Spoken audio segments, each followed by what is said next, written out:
Scholarships निकलती है तो हिमांशु सर को नॉलेज होगी तो उनसे पूछते रहना, ठीक है? Yes ma'am.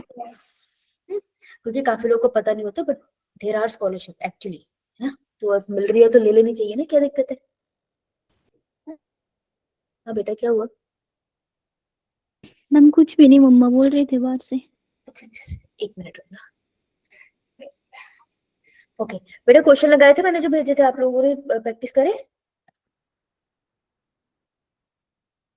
आवाज आ रही है? यस मैम, लगाए थे थोड़े। थोड़े लगाए, सारे नहीं लगाए? ओके चल, लगा लेना यार। ये क्या लिख लिया? न्यूरल कंट्रोल एंड कोऑर्डिनेशन, ठीक है। तो न्यूरल कंट्रोल एंड कोऑर्डिनेशन करने की कोशिश करते हैं। अगर ये टाइमली हो गया तो फिर हम आगे चलेंगे अपना, क्या कहते हैं, ब्रेन वाले उस पे, बोन्स वाले पे, ठीक है? बोन्स वाला वैसे तुम कर सकते हो, मैं फिर भी चलो एक बार मसल्स रिवाइज करा दूंगी।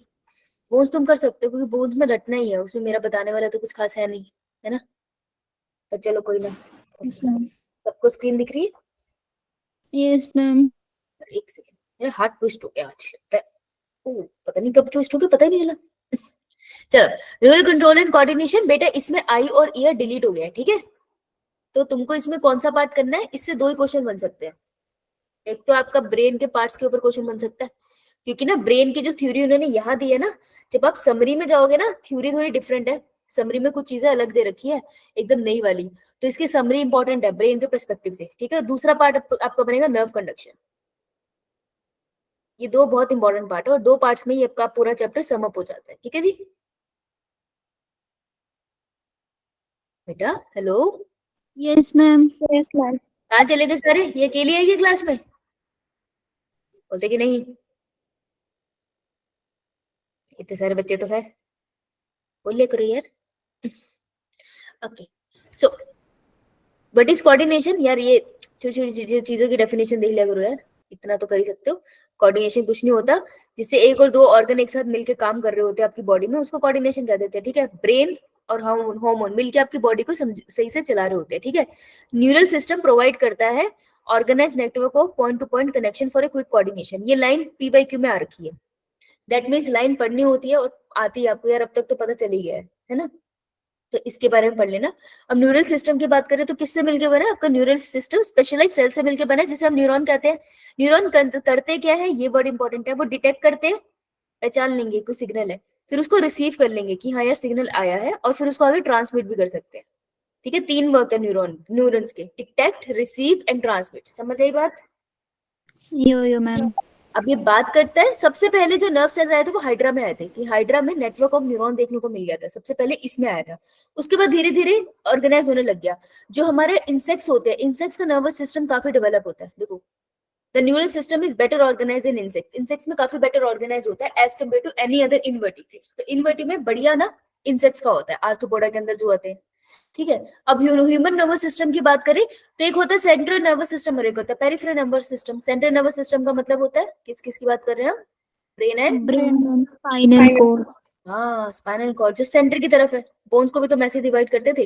और पेरिफेरल नर्वस सिस्टम इन्हीं नसों से निकल के जो आपकी पूरी बॉडी में सप्लाई हो रहा है वो हो जाता है आपका पीएनएस, है ना? अब जो पीएनएस में नर्व के फाइबर्स होते हैं वो दो टाइप के होते हैं, एक होते हैं एफेरेंट फाइबर, एक होते हैं ईफेरेंट फाइबर। न्यूरॉन्स के नेटवर्क को फाइबर कह दिया हमने। दो टाइप के होते हैं, एफेरेंट और ईफेरेंट। ई से हमने याद रखना था वर्ड एग्जिट। एग्जिट, हाँ। तो जो ब्रेन से सिग्नल दूर लेकर जा रहे हैं, इसको मैं बोल दूंगी, जो दूर लेकर जा रहा है उसको बोलूंगी ईफेरेंट। और जो ब्रेन की तरफ सिग्नल लेकर जा रहा है उसको हम बोल देंगे एफेरेंट। हाँ एफेरेंट, करेक्ट। बस ये वाला पॉइंट याद रख लेना, ये पॉइंट इंपॉर्टेंट पड़ता है। हम्म, ये वाला एफेरेंट और ईफेरेंट वाला। अब पेरिफेरल नर्वस सिस्टम देखो, पेरिफेरल नर्वस सिस्टम में दो टाइप के न्यूरॉन होते हैं, ये इन्होंने बोला है। अब बता रहे पेरिफेरल नर्वस सिस्टम दो टाइप में डिवाइड होता है, कि जो पेरिफेरल नर्वस सिस्टम के न्यूरॉन है ये कौन कौन से हो सकते हैं? Somatic neural system and autonomic neural system. Somatic neural system का मतलब है सारे न्यूरॉन वो है जो ब्रेन से सिग्नल किसको दे रहे हैं? स्केलेटल मसल को। स्केलेटल मसल मतलब वॉलेंट्री, इनवॉलेंट्री? वॉलेंट्री। तो वॉलेंट्री सिग्नलिंग ये करते हैं। और ऑटोनॉमिक नर्वस सिस्टम क्या करता है? ऑर्गन्स को सिग्नल देता है, यानी कि इनवॉलेंट्री ऑर्गन्स को कंट्रोल करता है, ठीक है? यो मैम। ठीक है, अब ऑटोनॉमिक न्यूरल सिस्टम भी दो टाइप में डिवाइडेड होता है। एक है जो मेरे हार्ट को बोलेगा तेज तेज बीट कर, एक है जो मेरे हार्ट को बोलेगा भाई दोबारा से नॉर्मल बीट कर। तो एक को हम बोलते हैं सिंपैथेटिक और एक को हम कहते हैं पैरासिम्पैथेटिक। सिंपैथेटिक और पैरासिम्पैथेटिक की टेक्निकली वर्क ना हमेशा उल्टे होते हैं। अगर सिंपैथेटिक नर्वस सिस्टम तुम्हारी आंखों को डायलेट करा रहा है ना तो पैरासिम्पैथेटिक कॉन्स्ट्रिक्ट करा देगा। अगर सिंपैथेटिक नर्वस सिस्टम तुम्हारे हार्ट बीट को बढ़ा रहा है ना तो पैरासिम्पैथेटिक उसको वापस लेकर आएगा। तो क्या होगा, जैसे तुम रनिंग करने जा रहे हो, ठीक है, तो तुम्हारा heart rate suddenly heartbeat अपने आप बढ़ेगी ना, तुमने जान के तो नहीं बढ़ाई। तो ऑटोनॉमिक नर्वस सिस्टम एक्टिवेट हुआ और उसने तुम्हारी हार्ट बीट बढ़ा दी। अब उसमें सिंपैथेटिक न्यूरल नर्वस सिस्टम ने वर्क करना स्टार्ट किया, ठीक है, और हार्ट बीट बहुत ज्यादा तेज हो गई। लेकिन एक टाइम के बाद उसको वापस भी तो नॉर्मल आ रहा है ना, तो जब नॉर्मल आना होगा तो पैरासिम्पैथेटिक नर्वस सिस्टम वर्क करेगा और उसको नॉर्मल ले आएगा। तो मोस्टली ना एक दूसरे के ऑपोजिट डायरेक्शन में वर्क करते हैं, समझ आई? यो मैम। ठीक है। वेस्टर्न नर्वस सिस्टम होता है, पेरिफेरल नर्वस सिस्टम का पार्ट है जिसमें आप सारे नर्व फाइबर गैंग्लियन को एक साथ इकट्ठा करके रख दो, ठीक है, उनको विस्ट्रल नर्वस सिस्टम कहते हैं। कुछ खास नहीं, बस इतना ही ज्यादा है इसके अंदर। अब आते हैं नर्वस सिस्टम में न्यूरॉन के ऊपर। न्यूरॉन से काफी क्वेश्चन बनते हैं। इस लाइन को हमने पहले भी एनसीईआरटी से पढ़ा था ना बेटा? Yes ma'am. हाँ, तो ध्यान से एक बार दोबारा क्विकली देख लेते हैं। न्यूरॉन क्या है? माइक्रोस्कोपिक स्ट्रक्चर है, ये बात तो हमें पता है, नेकेड आई से तो नहीं देख पाएंगे हम इसको। इसके बाद तीन मेजर पार्ट होते हैं, तीन वो बोल रहे हैं, इस वर्ड को ऊपर लिख दो। पहला है सेल बॉडी, उसका सर, फिर उसकी डेंड्राइट जो उसमें से निकलते हैं, और फिर होता है एक्सॉन। सेल बॉडी डेंड्राइट जितने मर्जी हो, एक्सॉन हमेशा ओनली वन होता है, इससे ज्यादा ही कभी नहीं होता। The cell body contain cytoplasm with typical cell organelle. Cytoplasm में सेल ऑर्गेनेल, माइटोकॉन्ड्रिया सब कुछ होता है उसके अंदर। और एक स्पेशल चीज होती है जिसे निजल ग्रैन्यूल कहते हैं, जो प्रोटीन सिंथेसिस में मदद करता है, हेल्प इन प्रोटीन सिंथेसिस। लिख लेते हैं। Short fiber which branch rapidly and project out of the cell body also contain nasal granule and are called dendrites। तो ये nasal granules है रेड वाले, और ये dendrites में भी प्रेजेंट होते हैं। तो ये एक लाइन आ जाती है कि nasal granule सिर्फ सेल बॉडी में होते हैं, नहीं यार, डेंड्राइट में भी होते हैं, ठीक है, सेल यो बॉडी में भी है प्लस डेंड्राइट्स में भी है, एक ही लाइन आ जाएगी। चलो, the axon is a long fibre, ठीक है, ये लॉन्ग फाइबर है वो, ठीक है। अब ये पोजीशन पूछेगा, distal end of which is branch. Axon का जो डिस्टल एंड है, तो किसके रिस्पेक्ट में बात कर रहे हैं? सेल बॉडी के रिस्पेक्ट में बात कर रहे हैं। तो ये एक्सॉन सेल बॉडी से दूर वाला है, उसको अपन बोलते हैं डिस्टल। Yes ma'am. है वो प्रॉक्सिमल। प्रॉक्सिमल। हाँ, तो डिस्टल एंड पे एक्सॉन के क्या पड़ा है?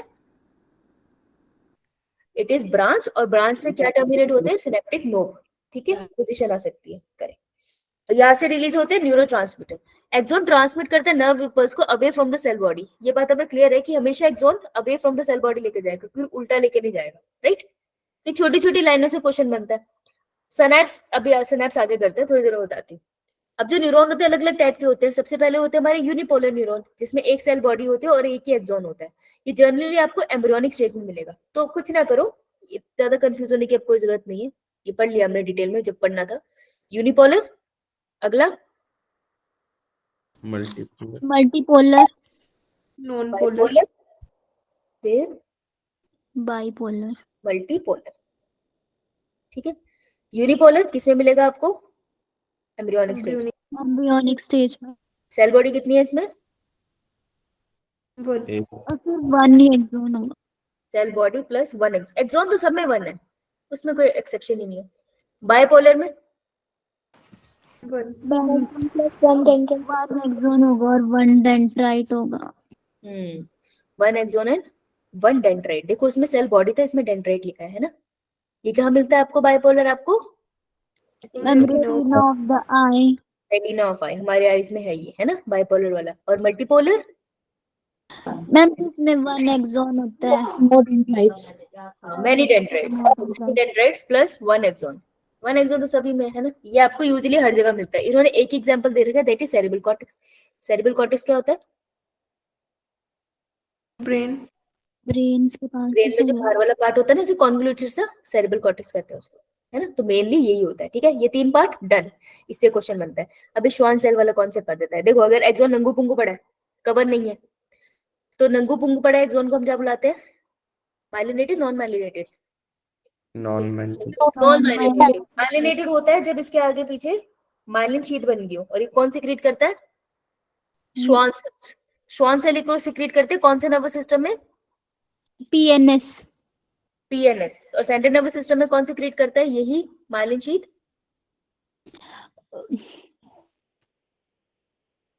ओलिगो Oligo, ओलिगोडेंड्रोसाइट, ये सिक्रीट करते हैं माइलिन शीथ। कौन से वाले नर्वस सिस्टम में? central, सिस्टम में। ठीक है जी, याद रह जाएगा।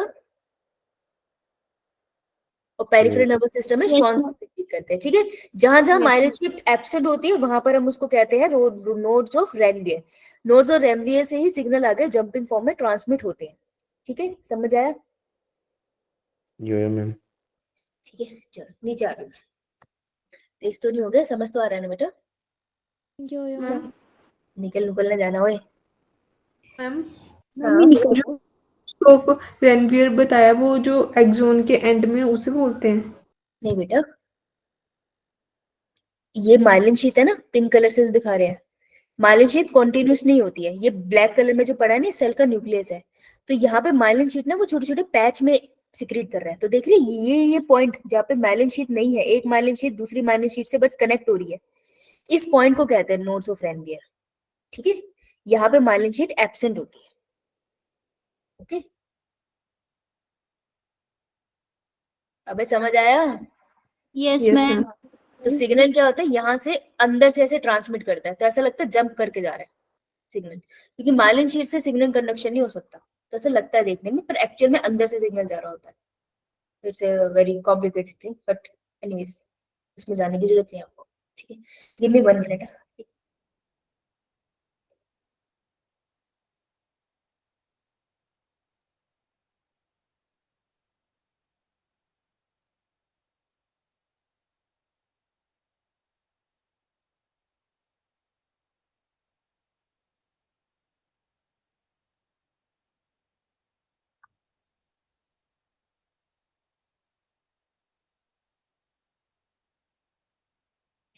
हेलो, ओके, अब कर रहे हैं नर्व कंडक्शन। देखो नर्व कंडक्शन तुमने अभी तुम्हारी कॉपी में मैंने स्टेप वाइज निकाला है। तुम्हारे पास तुम्हारी कॉपी है राइट नाउ? यो मैम। यो मैम। बेटा कोई बच्चा जो बिना कॉपी वगैरह भगवान के लिए ले आओ, नहीं तो तुम लिखते ही रह जाओगे। है? Yo, ma'am. ठीक है, तुम्हारे को सबसे पहले रेस्टिंग पोटेंशियल मस्त बैठा है वो। जब रेस्टिंग पोटेंशियल होते हैं तो कौन से चैनल खुले होते हैं? सोडियम पोटेशियम पंप खुला होता है ये। और ये किसको कहाँ पे मूव कराता है? 3 सोडियम आउट जाते हैं और कितने क्या चीज अंदर आती है, कितने पोटेशियम अंदर आते हैं? 2 पोटेशियम। 2 पोटेशियम अंदर आते हैं। इसे सोडियम पोटेशियम पंप कहते हैं। एक्टिव पंप है, एनर्जी लेता है। तो नॉर्मली न्यूरॉन में जब वो सिग्नल नहीं कंडक्ट भी कर रहा ना, तब भी ये वर्क करते हैं। ठीक है, और उसको रेस्ट में रखते हैं, जैसे रेस्टिंग पोटेंशियल कहते हैं। अब जब सिग्नल आ जाएगा तो उसको अपन बोलते हैं एक्शन पोटेंशियल। जब एक्शन पोटेंशियल आता है ना, तब जो पोटेशियम चैनल्स होते हैं कंप्लीटली बंद हो जाते हैं। अब सारा काम करते हैं सोडियम चैनल्स। ठीक है, तो सोडियम चैनल ओपन होंगे और उसके बाद जो एक्शन पोटेंशियल आ गया, सोडियम चैनल की मूवमेंट होगी, तो हम कहेंगे नर्व में इंपल्स आनी स्टार्ट होगी है।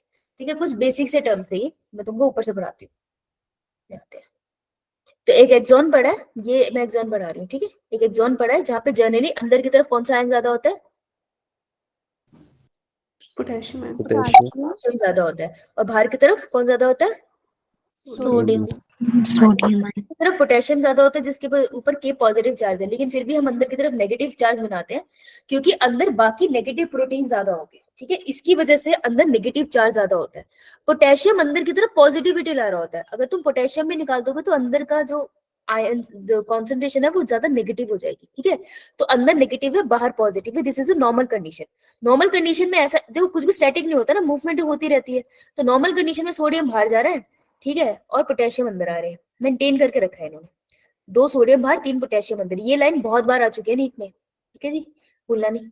ये नॉर्मल कंडीशन है। ठीक है, नॉर्मल कंडीशन के बाद अब सिग्नल आया।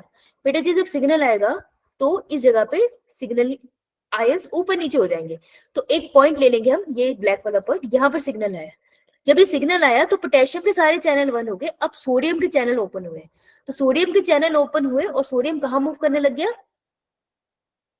आउटसाइड। इनसाइड। तो आउटसाइड तो वो था ही ना, तो इनसाइड मूव करेगा ना, तो अब सोडियम इनसाइड मूव करने लग गया। सोडियम के साथ कौन सा चार्ज आएगा? पॉजिटिव। पॉजिटिव। हाँ, तो थोड़ी देर में तुमको क्या देखने मिलेगा कि अंदर का चार्ज कैसे हो गया? +30 मिलीवॉट पॉजिटिव हो गया। कितना पॉजिटिव हो गया? लगभग +30 मिलीवॉट, है ना? तो अंदर का चार्ज पॉजिटिव होने लग जाएगा। अच्छा, पहले मैं 60 कर लेती हूँ। पहले अंदर का चार्ज हम कहते हैं 60 हो गया, 60 मिलीवॉट, -60 मिलीवॉट, ठीक है।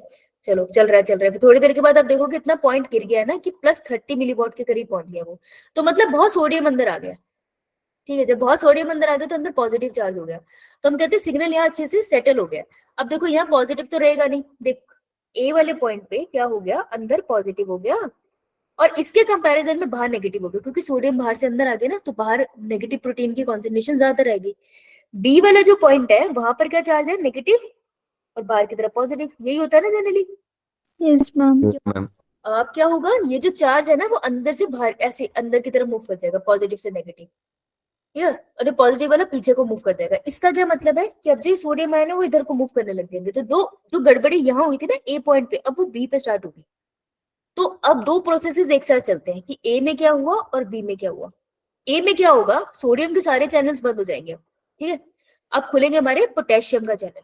तो अब भाग के क्या होगा, जितने पोटेशियम है वो अंदर आने स्टार्ट हो जाएंगे, ठीक है। तो अब पोटेशियम अंदर आएंगे ताकि चीजों को बैलेंस कर पाए। लेकिन अभी भी प्रॉब्लम है, सोडियम अभी भी अंदर की तरफ है ना। ये बात समझ आ रही है अभी हो क्या है? नहीं यार, नहीं। आगे मुझे नहीं लगता समझ आया।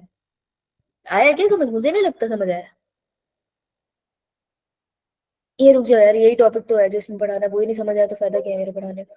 रुको एक सेकंड, मैं तुमको वही स्लाइड खोल देती हूँ जिसपे मैंने तुम्हें डिटेल में कराया था। उसमें डायग्राम बड़े बड़े हैं। एक सेकंड देना प्लीज है। अरे मेरे पैर कहाँ गया? मेरे कंट्रोल पोजीशन, ये तो ब्रेन है। एक मिनट देना यार। अरे अरे अरे मिल जाओ, अरे मिल जाओ, कब तक नहीं मिलोगी? अरे अरे अरे, कहाँ चली गई? न्यूरो कंट्रोल एंड कोऑर्डिनेशन तुम ही होना चाहिए न्यूरॉन तो। तुम ही हो, अरे तुम ही हो। चलो, अब दिख रही है स्क्रीन? Yes ma'am. चलिए, मैं यहाँ से समझा देती हूँ, कोई ना, क्योंकि मुझे नहीं लगता तुम्हें समझ आए। शुरू से कर। जो न्यूरॉन होते हैं ना, उसमें डिफरेंट डिफरेंट चैनल्स थे, डिफरेंट डिफरेंट दरवाजे थे। एक था लीकी चैनल जो हमेशा खुला रहता है, जिसका एग्जाम्पल है सोडियम पोटेशियम बम। छोड़ो छोड़ो छोड़ो, ये सब छोड़ो। एक है लीकी चैनल जो हमेशा खुला रहता है, एक है मैकेनिकल आयन चैनल, ठीक है, जो हमेशा क्लोज रहता है, लेकिन अगर फोर्स अप्लाई करोगे तो वो खुल जाएगा। तो जब आयन इधर उधर भागने लग जाएंगे ना, तब फोर्स से वो खुल जाएगा, धक्का देने से खुलेगा। वोल्टेज गेटेड आयन चैनल है जो हमेशा क्लोज रहते हैं, वो तब खुलते हैं जब कॉन्सेंट्रेशन ग्रेडियंट क्रिएट हो। एक तरफ ज्यादा पॉजिटिव चार्ज हो गया, एक तरफ ज्यादा नेगेटिव चार्ज हो गया, तब वोल्टेज गेटेड आयन चैनल खुलते हैं। लाइगेंड गेटेड आयन चैनल भी हमेशा क्लोज रहते हैं, वो तब यू खुलते हैं जब आप कोई केमिकल सिक्रेट करो। तो हमें कौन से करने हैं? Mechanical ion channel, voltage gated ion channels का हमारे पास ज्यादा यूज होगा, ठीक है। तो सिग्नल कंडक्शन के अंदर क्या होता है? सबसे पहले नंबर 1 यहीं से हम सबसे पहले सिग्नल आया बेटा, देख ए पॉइंट दिख रहा है सबको? ठीक है, ए पॉइंट पे सिग्नल आया। तो जनरली क्या है, अंदर की तरफ नेगेटिव चार्ज है, बाहर की तरफ पॉजिटिव चार्ज है, आराम से बना है। तो सबसे पहले ए पे सिग्नल आया, तो क्या कौन से चैनल खुले? Mechanical gated sodium channel. Mechanical gated channel कैसे होते थे? ऑलवेज। हाँ, फोर्स से ओपन होते, तो इसके लिए फोर्स का काम करा सिग्नल ने, तो ये ओपन हो गए। ओपन होने से क्या हुआ, सोडियम आयन एंटर करके एक्सोप्लाज्म में। एक्सोप्लाज्म क्या होता है? जो न्यूरॉन का एक्सोन होता है ना, दिस इज एन एक्सोन। तो एक्सोन के अंदर जो साइटोप्लाज्म होता है ना, उसको एक्सोप्लाज्म कहते हैं, ठीक है। समझ आया? ठीक है। तो एक्सोप्लाज्म में बहुत सारे सोडियम एंटर होने लगते हैं। इस टाइम पे पोटेशियम चैनल्स क्लोज है, पोटेशियम की कोई मूवमेंट नहीं है, एक बारी में एक ही आयन पड़ेंगे, ठीक है। इतने सारे अंदर आने स्टार्ट हो गए। जब वो रेस्टिंग पोटेंशियल में था, जब कुछ नहीं हो रहा था, तब कितनी वोल्टेज थी? हम कहते थे -70 मिलीवोल्ट। अब जब सोडियम आयन अंदर आने लग गए, जब पॉजिटिव चार्ज अंदर आने लग गया, तो क्या लगता है अंदर क्या होगा? -70 से ज्यादा वैल्यू बढ़ेगी या कम होती चली जाएगी? कम होती जाएगी। हाँ, कम होती जाएगी, पॉजिटिव की तरह जाएगी ना। तो -60 मिलीवोल्ट हो गया। इसको हम कहते हैं थ्रेशोल्ड पोटेंशियल, कि अगर -60 वोल्ट तक रीच कर गया ना तो ये सिग्नल आगे जाएगा ही जाएगा। ठीक है, तो -60 मिलीवोल्ट हो गया, उसके बाद ये नीचे नीचे गिरता जाएगा। अब अगले चैनल खुल गए, वोल्टेज गेटेड सोडियम चैनल। देखो पहले मैकेनिकल खुले थे, अब वोल्टेज गेटेड खुल गए, क्योंकि कॉन्सेंट्रेशन का फर्क हो गया ना, अंदर की तरफ सोडियम ज्यादा आ गए तो कॉन्सेंट्रेशन का फर्क हो गया, तो अब वोल्टेज गेटेड चैनल्स खुल गए और ज्यादा सोडियम अंदर आ गए। तो पहले सब कुछ बंद था, सोडियम पोटेशियम नॉर्मल अमाउंट में घूम रहे थे सोडियम पोटेशियम पंप की मदद से। -70 मिलीवोल्ट का इन्वायरमेंट था। जैसे ही सिग्नल आया, सबसे पहले कौन से चैनल खुले हमारे, कौन से चैनल खुले? मैकेनिकल। मैकेनिकल गेटेड चैनल खुले और सोडियम अंदर की तरफ मूव कर गया। फिर उसके बाद कौन से चैनल खुले? Voltage gated. अभी भी सोडियम ही अंदर की तरफ मूव कर रहा है, ठीक है, और वो कब तक अंदर की तरफ मूव करता रहेगा? जब तक कितनी ना हो जाए वैल्यू, +30 मिलीवोल्ट। हाँ, इसी को हम बोलते हैं एक्शन पोटेंशियल, कि ए वाली जगह पे ना बिल्कुल सिग्नल सेटल हो चुका है। ठीक है, इसको बोलते हैं डीपोलराइजेशन ऑफ ए। आप बोलते थे ना डीपोलराइजेशन, जब ऐसे नोड ने सिग्नल दिया, किसी सेल को सिग्नल मिल गया तो उसको डीपोलराइजेशन कहते हैं। डीपोलराइजेशन, समझ आई बात? यस अब ए साइड डीपोलराइज होगी ना, अब सिग्नल आगे जाएगा अंदर, प्लस से माइनस, प्लस से माइनस। तो याद रखना सिग्नल कहाँ मूव करता है? Plus to minus. ये लिख लो, signal moves from plus to minus. समझ आई? Yes ma'am. ठीक है, अब ए से बी की तरफ चार्ज मूव कर जाएगा। तो देखो वोल्ट, अब देखो अभी हम ए पॉइंट की यहाँ पर बात कर रहे हैं, तो ए पॉइंट में दिक्कत क्या है? ए पॉइंट की दिक्कत ये है कि बाहर नेगेटिव अंदर पॉजिटिव होगा, लेकिन जनरली होता क्या है? बाहर बाहर पॉजिटिव अंदर नेगेटिव, अंदर हाँ। नेगेटिव। तो अब ए पॉइंट पे कौन से चार्ज खुल जाएंगे, कौन से चैनल खुल जाएंगे?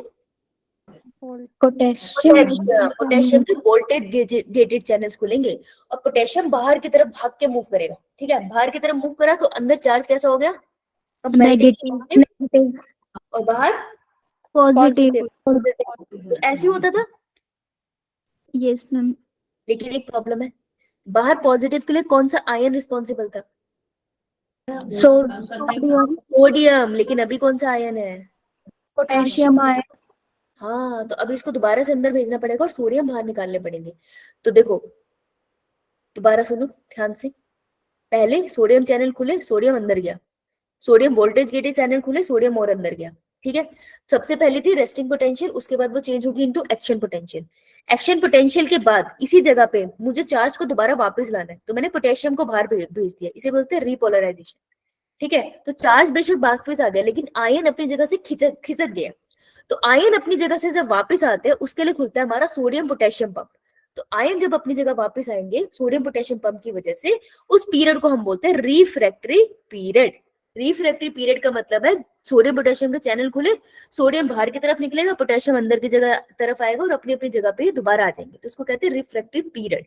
कोई भी सिग्नल अगर रिफ्रैक्टिव पीरियड के टाइम एक न्यूरॉन के पास आएगा, वो कभी सिग्नल कंडक्शन नहीं करता, वो बिल्कुल इनएक्टिव हो जाता है। समझ आई? योयो मैम। योयो। बेटा क्लियर है? यस क्लिक कर दोगे? हाँ, तो पहले क्या हुआ, अगर मैं बिल्कुल सिंपल कर दूं, कुछ नहीं, एक सेकेंड, एक दो, यार एक ही पेज में बना लेते हैं, बात खत्म करते हैं, छोटी छोटी बातें हैं खत्म कर लेते हैं। अरे अरे अरे, हमें तो कॉपी भी करना आता है, स्मार्ट हो गया हम। ये यार, ये हो जो, जैसे मैंने बोला स्मार्ट हो गया ना, उसी उसी टाइम पे चीजें खत्म हो जाती है। दोबारा कॉपी कर ले इसको, उड़िंग। और बार कर लेते हैं, उड़िंग। अरे आप कहाँ से आ गए दीदी, आपको तो बुलाया नहीं था। आप आइए। जो बच्चे सोच रहे हैं मैं बावली होगी, रुक जाओ, बावली तो पहले से ही थी, होना क्या है। पर हम इसको एक ही बार सम अप करेंगे, फिर हम चलेंगे अपने अगले टॉपिक पे। Resting, chill. रेस्टिंग में वोल्टेज कितनी है? -70 मिलीवॉट। अंदर चार्ज क्या है? पॉजिटिव। क्या है? नेगेटिव। के लिए कौन रिस्पॉन्सिबल है? कि पॉजिटिव। नेगेटिव के सोडियम। हाँ यही था पक्का। No ma'am. चपेट खा लोगे? जब -70 मिलीवॉट लिखा था अंदर पॉजिटिव कहाँ से हो गया यार? अरे यार तुम क्या पी के आते हो क्लास से पहले? जो भी पी रहे हो मुझे भी भेजो। ये पानी नहीं है, ये पानी का जादू है। हॉर्लिक्स वाला दूध। कौन से वाला दूध? हॉर्लिक्स वाला। हॉर्लिक्स वाला दूध मुझे पीना पड़ेगा। हॉर्लिक्स, हॉर्लिक्स में कुछ मिल रहा है आजकल है। अभी करी हुई बात भूल जाते हो। गजनी को पीछे छोड़ दो, आमिर खान भी होता तो एकदम हैरान हो जाता, व्हाट। अबे ओ, -70 मिलीवॉट तो अंदर है नेगेटिव चार्ज, लेकिन नेगेटिव चार्ज नेगेटिव प्रोटीन की वजह से है। पोटेशियम के ऊपर बेशक पॉजिटिव चार्ज है, लेकिन वो अंदर नेगेटिव रखता है। यार पोटेशियम का अमाउंट इतना कम है ना कि वो नेगेटिव चार्ज को ओवर पावर नहीं कर पाता। तो यहाँ पे जो नेगेटिव टाइप के प्रोटीन है ना, वो नेगेटिव रखते हैं चीजों को। पोटेशियम के चार्ज पे मत जाओ। सोडियम बाहर अकेला बहुत है, इसलिए वो अकेला ही पॉजिटिव आयन को मेंटेन कर लेता है। समझ आई? ये फर्क है। ये है रेस्टिंग पोटेंशियल। ठीक है, रेस्टिंग पोटेंशियल ठीक है, चलेगा। यो मैम। ठीक है, अब आया हमारा सिग्नल। देखो जब रेस्टिंग पोटेंशियल होती है उसके, चलो मैं तुम बाद में बताती हूँ। अब आया हमारा सिग्नल ए पॉइंट पे। जब ए पॉइंट पे सिग्नल आया तो सोडियम आयंस खुलेंगे, सोडियम के चैनल खुलेंगे मैकेनिकल, तो अंदर सोडियम भागेगा। सोडियम अंदर भागेगा तो पोटेंशियल कितनी हो जाएगी? -60 मिलीवॉट। इसे अपन कहते हैं थ्रेशोल्ड वैल्यू। थ्रेशोल्ड वैल्यू का मतलब है कि अब सिग्नल आगे जाएगा ही जाएगा। ठीक है, थ्रेशोल्ड वैल्यू आगे। अब ये कंटिन्यू रहेगा प्रोसेस, सोडियम अंदर जाता चला जाएगा क्योंकि सोडियम गेटेड वोल्टेज चैनल खुल गया ना अब। तो अंदर की वैल्यू जब तक हो नहीं जाती +30 मिलीवॉट, तब तक ये चलता रहेगा। 30 millivolt +30 millivolt is known as action potential, मतलब सिग्नल बढ़िया से आ गया है। Action potential. ठीक है जी, ठीक है, डन है। इतनी बात तो मैं क्लियर थी, क्योंकि मुझे 2-3 और बनाने थे, ये काम आएंगे। बना लेते हैं दीदी, बाद में कहाँ हो पाएगा हमसे। अरे क्या हो गया, कहाँ चला गया वो, बताओ। मैम घुमा दी। घुमा दिया ना, बताओ कदोगी। अरे अरे अरे, यहाँ लगो, वहां कहाँ, वहां कहाँ लग रही है, यहाँ लगो। अपनी मर्जी से लग जाओगे है?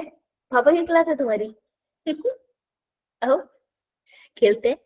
अच्छा, एक्शन पोटेंशियल आ गया। ठीक है, अब यहाँ पर इतने एरिया में क्या हो गया, अंदर हो गया पॉजिटिव, बाहर हो गया नेगेटिव, तो गलत हो गया। तो अब क्या होगा, बी पॉइंट पे क्या चल रहा है, अंदर नेगेटिव बाहर पॉजिटिव, तो कुछ नहीं होगा, सिग्नल कहाँ से कहाँ मूव कर जाएगा, पॉजिटिव टू नेगेटिव। पॉजिटिव तो नेगेटिव, सर्किट क्रिएट हो गया। ठीक है, पॉजिटिव नेगेटिव तो हो गया। अब हम ए पॉइंट की ही बात करते हैं कि ए पॉइंट में और क्या हो रहा है। देखो अब उस सब चीजों को वापस आना है, तो चार्ज को अपनी जगह वापस आना है, तो अब खुल जाएंगे हमारे voltage. Potassium, voltage gated potassium channel. तो पोटेशियम चैनल कहाँ की तरफ भागेंगे, पोटेशियम हमारे बाहर की, बाहर की तरफ। हाँ बाहर की तरफ पोटेशियम भागेंगे अपने पॉजिटिव चार्ज की तरफ को लेकर। तो इसको अपन बोलते हैं रीपोलराइजेशन। रिपोलराइजेशन में हमें देखने को मिलेगा कि बाहर हो गया हमारे पास पॉजिटिव चार्ज, पोटेशियम की वजह से अंदर हो गया नेगेटिव चार्ज। तो पोटेशियम बाहर जाता है, अंदर सोडियम जाता है। लेकिन स्टार्टिंग में हमने क्या देखा था, रेस्टिंग पोटेंशियल होती क्या है, बाहर कौन ज्यादा होता है, सोडियम। लेकिन यहाँ तो, यहाँ पे बाहर कौन सा आयन है, पोटेशियम। पोटेशियम। तो इसको ठीक करना पड़ेगा। इसको ठीक करने वाले पीरियड को हम बोलते हैं रिफ्रैक्टिव फेज। रिफ्रैक्टिव फेज में क्या होता है, चैनल ओपन हो जाता है, कौन से, sodium potassium pump plus potassium ion channel भी ओपन होते हैं। ठीक है, अब इसमें क्या होगा, कुछ नहीं, देखो 3 सोडियम को हम धक्का देंगे बाहर सोडियम पोटेशियम पंप से, और 2 पोटेशियम को अंदर धक्का देंगे। तो पोटेशियम का नंबर कम था ना, इसलिए पोटेशियम के अलग से चैनल भी ओपन होते हैं जो पोटेशियम को अंदर धक्का देते हैं। Eventually you will see charge वही रहेगा, अंदर नेगेटिव बाहर पॉजिटिव, जस्ट दैट बाहर अब सोडियम की वजह से पॉजिटिव है और अंदर पोटेशियम की वजह से नेगेटिव है। Clear? Yes ma'am. Yes ma'am. Action, action potential और signal conduction across the neuron. Clear? बड़े किसी किसी बावले बच्चे ने नहीं लिखा तो लिख लो।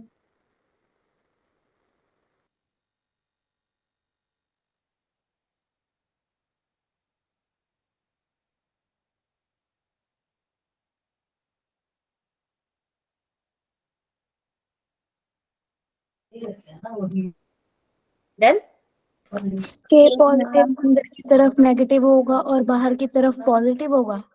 कहाँ पर? के पॉजिटिव। नहीं नहीं मेरी प्यारी भोली बच्ची, एक के पॉजिटिव लिखे हम, positive inside the axon have no major effect. ठीक है, अंदर उसका कोई मेजर इफेक्ट होता ही नहीं है. अगर मैं इसको ऐसे बना दूं ना एक्सॉन, तो के पॉजिटिव आयन तो यहाँ है, लेकिन यहाँ पे बहुत सारे प्रोटीन है बेटा जो नेगेटिवली चार्ज है. ऐसे बना दूं मैं नेगेटिवली चार्ज, चलेगा? ये जो प्रोटीन है ना नेगेटिवली चार्ज, इनकी वजह से एक्सॉन के अंदर जो चार्ज रहता है वो नेगेटिव रहता है. ठीक है, बाहर की तरफ सोडियम अकेला काफी होता है, क्योंकि बाहर की तरफ नेगेटिव प्रोटीन इतने होते नहीं है. नॉट हैव नेगेटिव प्रोटीन,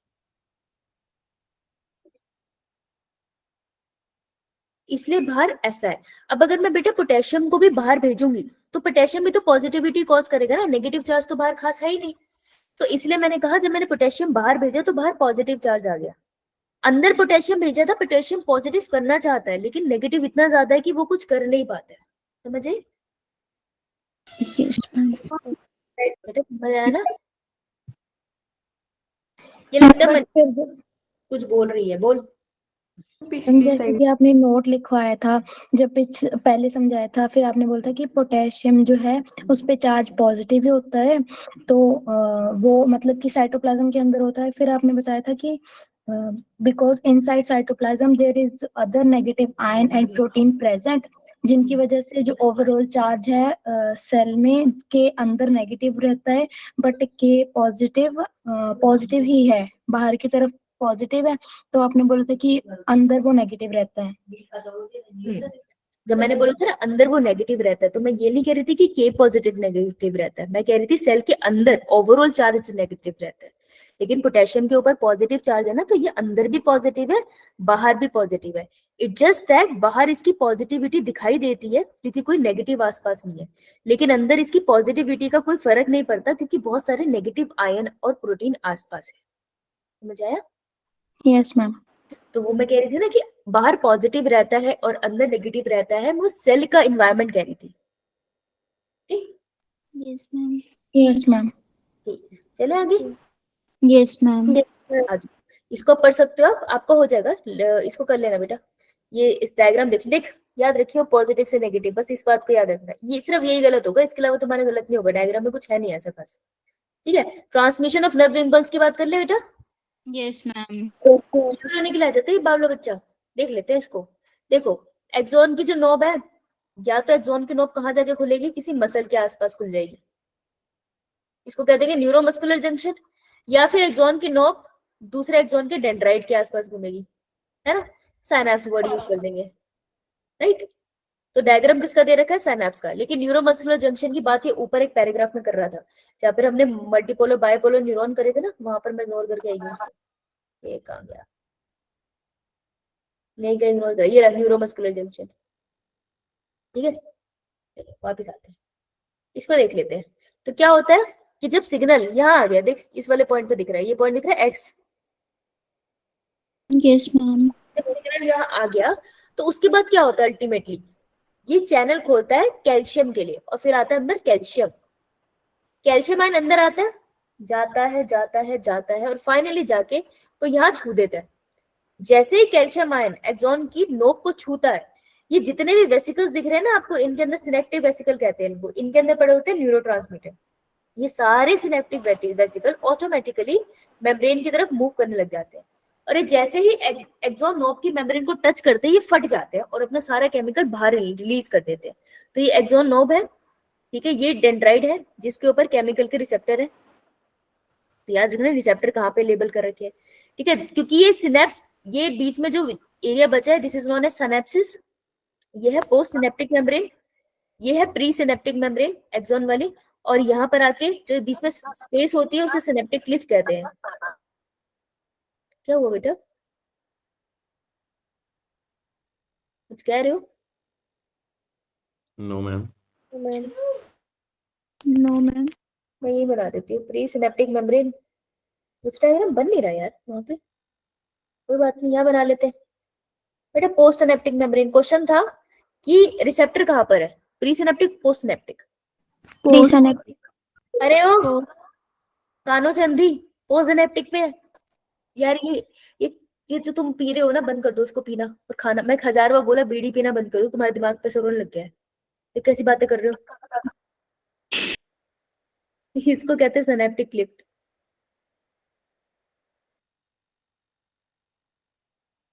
और इस पूरे को बोलते हैं प्री सिनेप्टिक, प्रो सिनेप्टिक और सिनेप्टिक क्लिफ को मिला के जो बना that is synapse.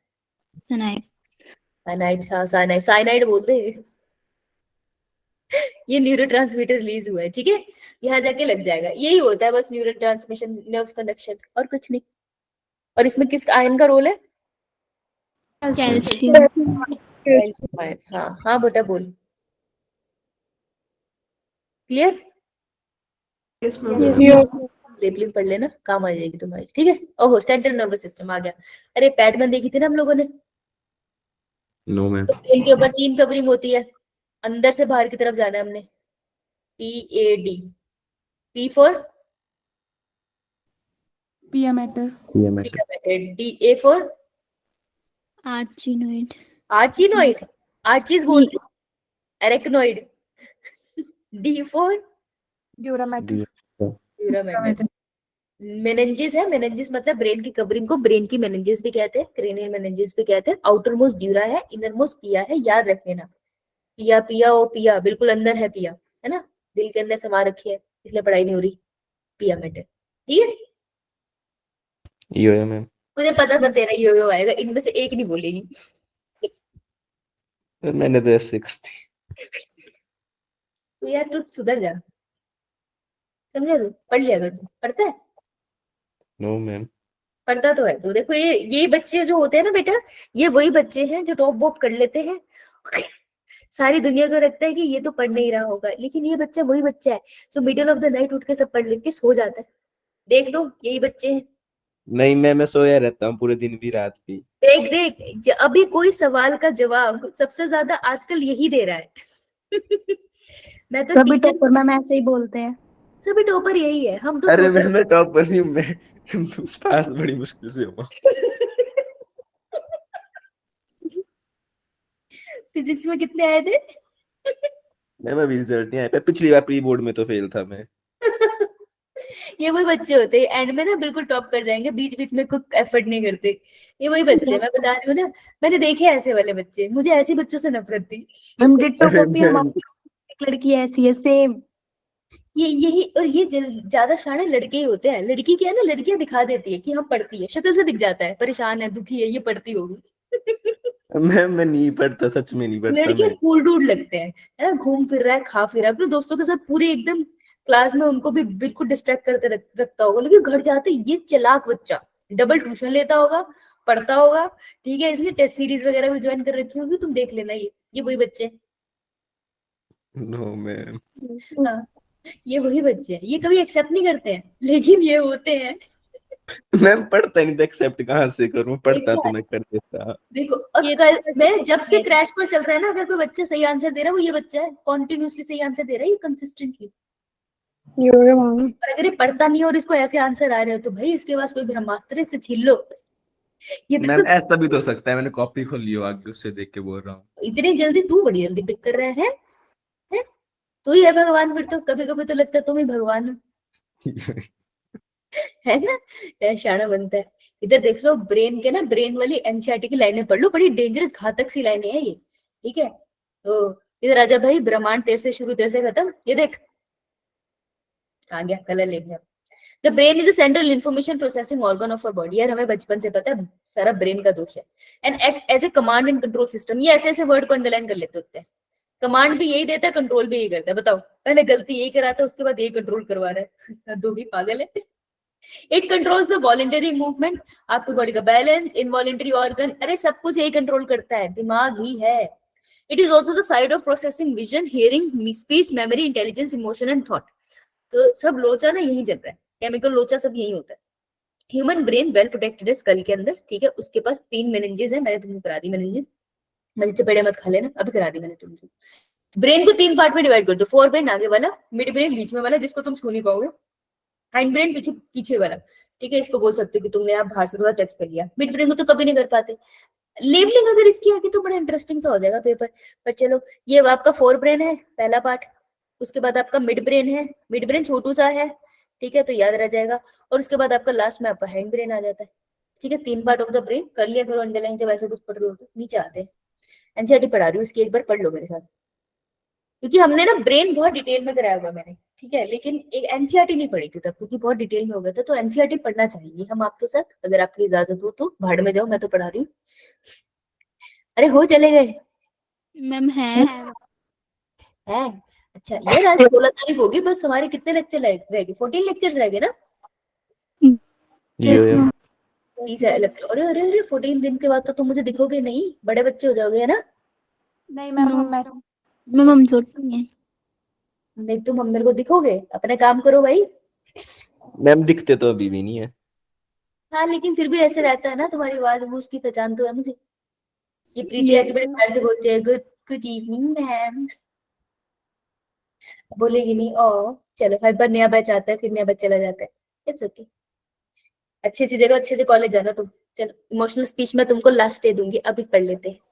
The forebrain consist of, देखो ये पूछ सकते हैं, ठीक है, क्योंकि ये उनका हक सा बनता है। तो फोरब्रेन के क्या क्या है उसमें? सेरिब्रम, अरे ये जो बाइक के टायरों से ये बना रखी है ऊपर घाबट जगह है, ऊपर ये वाली, ये पुड़ू पुड़ू पुड़ू पुड़ू पुड़ू, ये सेरिब्रम फोरब्रेन का पार्ट है। थैलेमस, थैलेमस वही है जिसके नीचे हाइपोथैलेमस लटका देते हैं हम, पीछे पीनियल ग्लैंड लगाते हैं, ऐसे बनाते हैं हम थैलेमस। This is thalamus. यार मैंने इसको कलर क्यों कर दिया, मैंने यहाँ लिखना था। ऐसे बनाते हैं हम इसको, थैलेमस। इसके नीचे हम लटका देते हैं हाइपोथैलेमस, जो मैंने तुमको कराई था हार्मोन हार्मोन में, हाइपोथैलेमस। उसके नीचे पिट्यूटरी लटका देना, और पीछे अपन लगाते हैं पीनियल ग्लैंड। पीनियल ग्लैंड कौन सा हार्मोन सीक्रेट कर रहा था? मेलेटोनिन। पीनियल लिख दिया मैंने, चलिए कोई बात नहीं, ठीक है। Cerebrum forms the major part of the human brain। तो बहुत हंसी आती है ना। The deep Cliff divide the cerebrum, ये सेरिब्रम साइड से देख रहे हैं, अगर सेंटर से देखेगी ना ब्रेन, तो 2 हिस्सों में डिवाइडेड है। ये यहाँ से ब्रेन हो गया, और एक ये वाला ब्रेन हो गया। तो बीच में जहाँ ये कनेक्टेड है, उसको अपन क्या बोलते हैं? सेरिबल, सॉरी, उसको हम बोलते हैं कॉर्पस क्लोजम। तो एक पार्ट ऑफ ब्रेन को कहते हैं सेरिबल हेमिस्फीयर। ये हो गया मेरा राइट साइड, ये हो गया मेरी लेफ्ट साइड, ठीक है। डायग्राम में जब ऑर्गन बनाते हैं तो हमेशा मेरा लेफ्ट मेरा राइट हो जाएगा डायग्राम में, राइट। तो ब्रेन लेफ्ट और राइट साइड वाला होता है, एक दूसरे से कनेक्ट होता है थ्रू सेरिबल हेमिस्फीयर। कुछ नहीं होता, एक्सॉन्स ही होते हैं जो बीच में से जा रहे होते हैं, न्यूरॉन्स ही तो मिलकर बना है सब कुछ। The hemisphere are connected by a tract of fibre. Nerve fibre का मतलब है एक्सॉन फाइबर, ये एक्सॉन के जो ट्रैक्ट्स होते हैं उनकी बात कर रहा है, ठीक है। सेरिबल कॉर्टेक्स किससे मिलके बना है? ये सेरिबल हेमिस्फीयर, ये रहा, नर्व फाइबर से मिलके बना है। वर्ड याद रख लेना। द लेजर of cells which covers the cerebral hemisphere is called cerebral cortex. बेटा ये कह रहा है कि सेरिबल हेमिस्फीयर के ऊपर भी एक लेयर है, ये यहाँ पर एक लेयर है, उसको हम बोलते हैं सेरिब्रल कॉर्टेक्स, ठीक है। पिया डूरा मैटर की बात नहीं कर रहा हूँ, उसके नीचे बात कर रहा है। The cerebral cortex is referred to as grey matter due to greyish appearance. तो मतलब अगर मैं ब्रेन को काटूंगी तो बाहर की तरफ कौन सा मैटर होगा? ग्रे मैटर याद रखना। The neuron cell body are concentrated here giving the cover. तो सेल बॉडी देती है, यानी कि अगर मैं अपना ब्रेन बोल दूं तो यहाँ पर सारी तरफ मेरे पास सेल बॉडीज दिखेगी, तुमको दिख रही है? तो सेल बॉडी यहाँ पर है, इस वजह से ये कैसा दिखता है? ग्रे। क्वेश्चन पूछते हैं आपकी जो स्पाइनल कॉर्ड होते हैं उसमें उल्टा होता है, बाहर की तरफ व्हाइट मैटर होता है, अंदर की तरफ ग्रे मैटर होता है। तो ये क्वेश्चन आता है, तो ये लिखती हूँ मैं, spinal cord. Greyish matter cell body के वजह से होता है ना? हाँ बेटा, तो आपकी स्पाइनल कॉर्ड बनाऊंगी तो ग्रे मैटर अंदर की तरफ होगा, व्हाइट मैटर बाहर की तरफ, ठीक। तो बाहर व्हाइट मैटर, ठीक है। कहाँ गया? The neuron cell body कहाँ हो गया?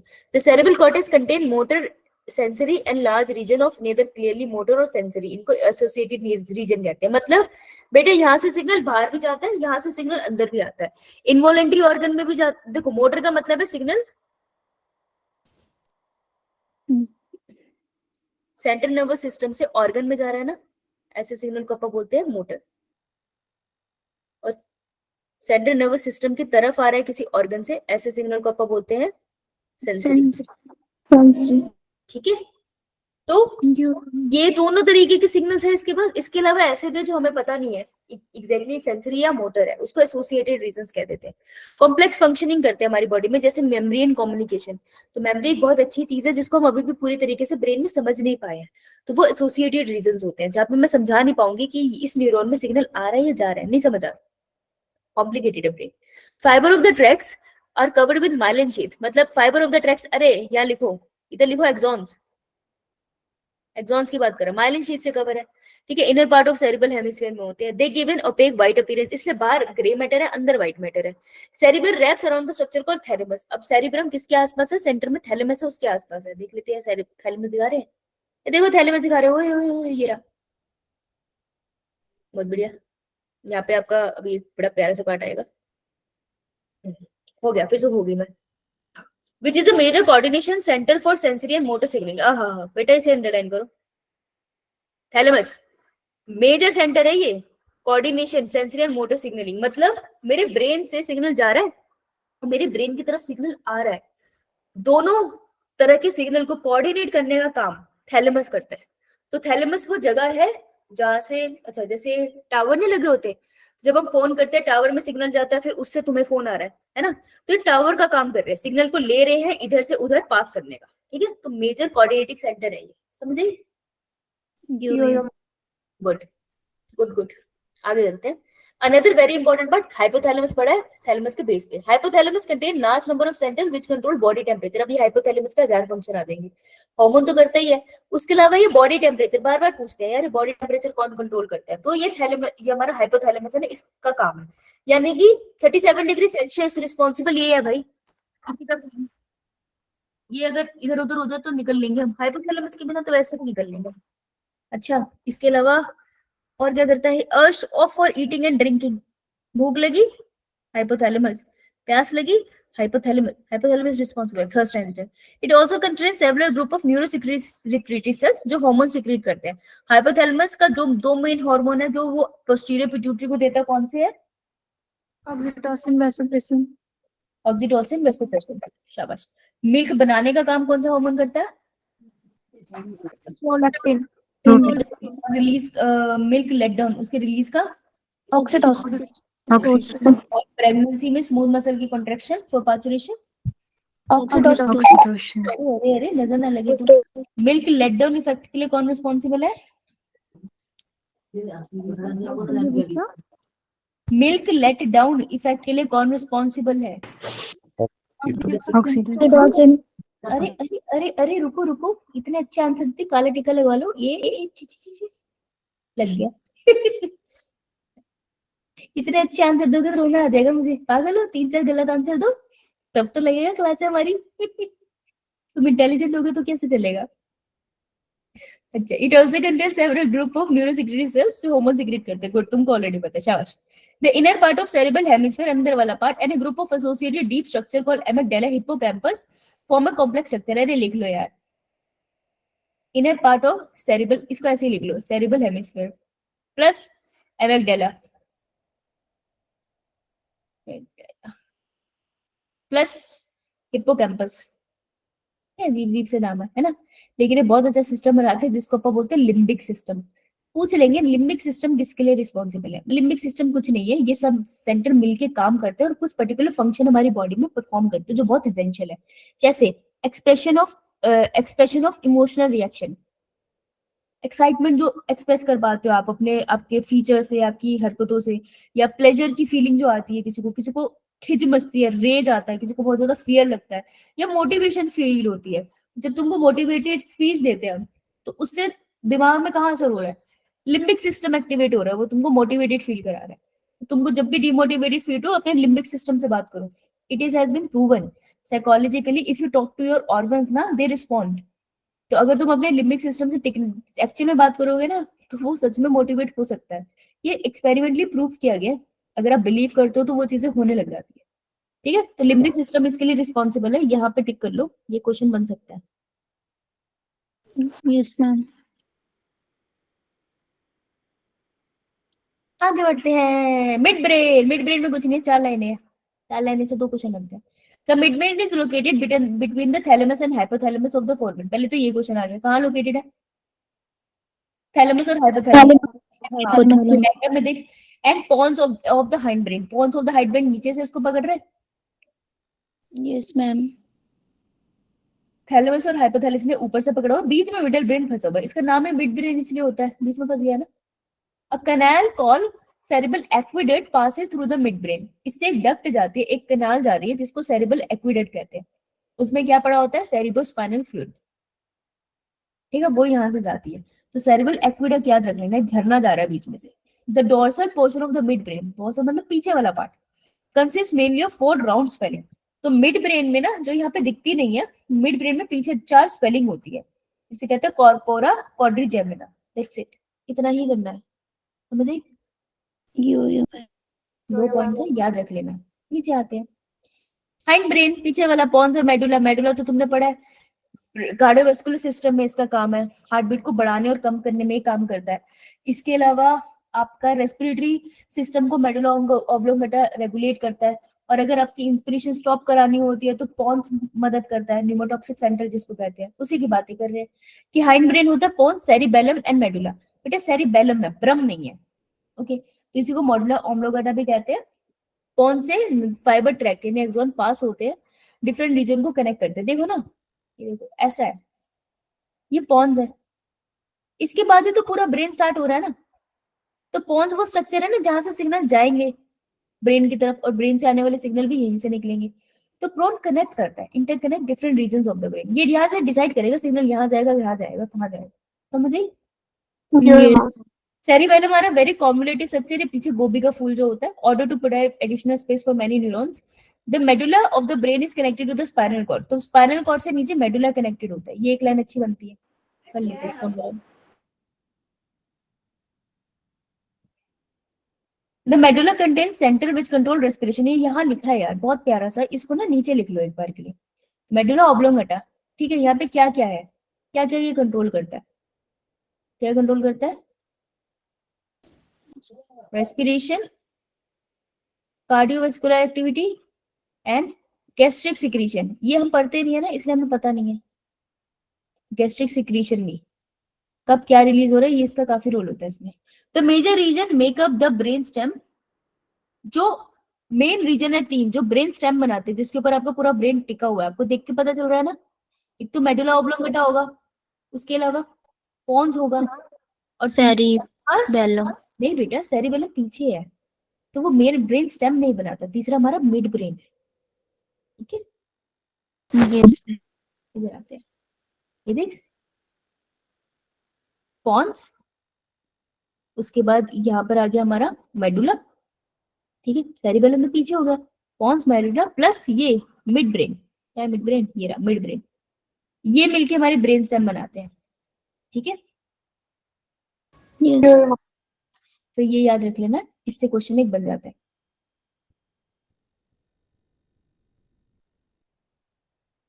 ये एक क्वेश्चन यहाँ से बनता है। अब रिफ्लेक्स तो तुम्हारे सिलेबस पे है नहीं,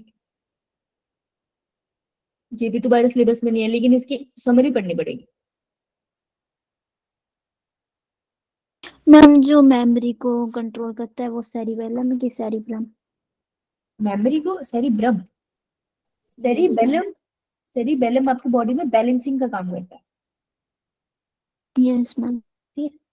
The neural system coordinate and integrate function as well as metabolic and homeostatic activity of all the organ। अब न्यूरल सिस्टम की इतनी डेंजरस डेफिनेशन है, टेक्स्ट में नहीं दी लेकिन समरी में दी है, तो यहाँ पे इसको अंडरलाइन कर लो, बहुत अच्छी डेफिनेशन है, बहुत डिटेल में दे दी है। Neuron the functional unit of neural system और एक्साइटेबल सेल्स। तो न्यूरॉन कैसे होते हैं, आप इसको एक्साइट कर सकते हो ना, एक्साइटेबल है, ये हम ऊपर लिख लेते हैं। Due to differential concentration gradient fine across the membrane. क्यों एक्साइट होते हैं? क्योंकि आयन कंसंट्रेशन आगे पीछे अलग है, बाहर सोडियम ज्यादा है, अंदर पोटेशियम की कंसंट्रेशन ज्यादा है, तो इसकी वजह से हम इसे एक्साइट कर सकते हैं ना, आयंस को इधर उधर भेज के, ये इसका रीजन है। The electrical potential different across the resting neural membrane, resting neural membrane, it is known as resting potential, value is -70 The nerve impulse is conducted along the axon membrane in the form of wave of depolarization and repolarization। Depolarization का मतलब क्या है? अंदर sodium ज्यादा है और बाहर negative charge ज्यादा होता चला जा रहा है, पोटेशियम ज्यादा नहीं है। और रिपोलराइजेशन का मतलब क्या है? मैम पोटेशियम बाहर की तरफ, सोडियम जो होगा वो माइनस होगा और पोटेशियम पॉजिटिव। पोटेशियम बाहर की तरफ मूव कर रहे हैं और बाहर पॉजिटिव चार्ज को क्रिएट कर रहे हैं और अंदर नेगेटिव चार्ज बन रहा है। ठीक है। The synapse is formed by the membrane of presynaptic neuron and postsynaptic neuron, which may or may not be separated by a gap called synaptic cliff. Synaptic Cliff जो होती है ना, वो हो भी सकती है, वो हो सकता है किसी में ना भी प्रेजेंट हो, जैसे इलेक्ट्रिकल साइनेप्स होते हैं उनमें ये होती नहीं है। ठीक है, इस पूरे को हम साइनेप्स कहते हैं। तो ये मैंने जो तुमको डायग्राम में कराया वो यहाँ लिखा है। Chemical involve in transmission of impulse are known as neurotransmitter, ये एसिटाइलकोलिन वगैरह। Human neural system consists of two parts: central neural system (CNS) and PNS.